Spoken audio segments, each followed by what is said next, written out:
নমস্কার, কেমন আছেন সবাই? নমস্কার, কেমন আছেন সবাই? প্রবাসী ঘরকন্যার আরেকটি ব্লগে আপনাদের সকলকে স্বাগত জানাই। মহুয়ার ব্লগ মানেই এ কথা তিনি বলবেনই।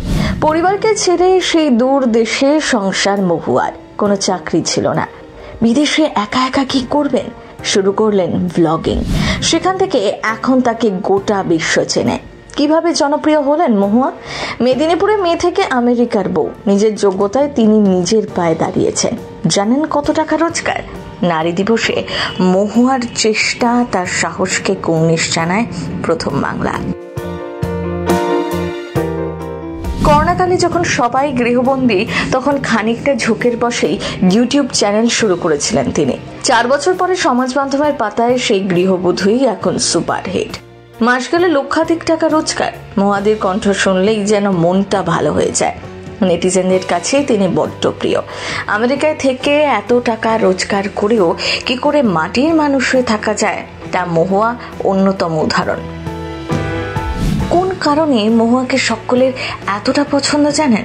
মহুয়ার কথা বলার ভঙ্গি, কণ্ঠ দর্শকদের কাছে ভালো লাগার বিষয়। তাই তো তার ব্লগে এত ভিউজ।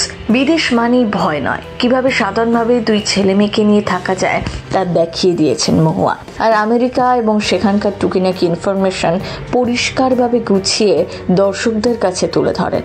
সবসময় সাধারণ মধ্যবিত্ত ঘরের কথা ভাবেন মহুয়া। কোনো অহংকার নেই তার। এটাই তার ব্লগের ইউএসপি।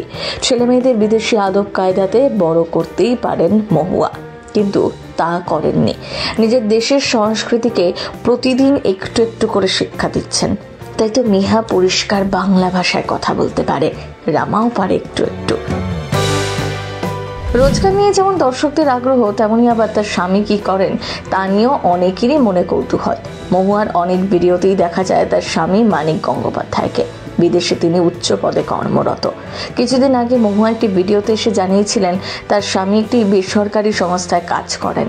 পেশায় তিনি ইঞ্জিনিয়ার। বহু বছরের অভিজ্ঞতা রয়েছে।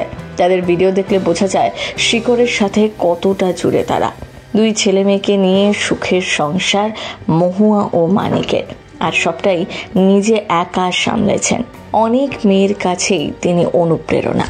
তার কন্টেন্ট একেবারে ঘরকন্যার গল্প বলে। তার ক্যালিফোর্নিয়ার সংসারে রোজ নামচাকে সমাজ মাধ্যমে তুলে ধরেই তিনি এখন সকলের প্রিয়।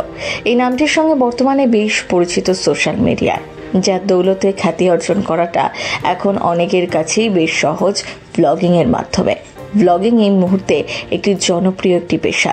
একটা সময় বিদেশের যে আত্মীয়রা বসবাস করতেন, তারা দেশে ফিরলে তাদের মুখ থেকে ইউরোপ আমেরিকার গল্প শুনেই মন ভরাতে হতো।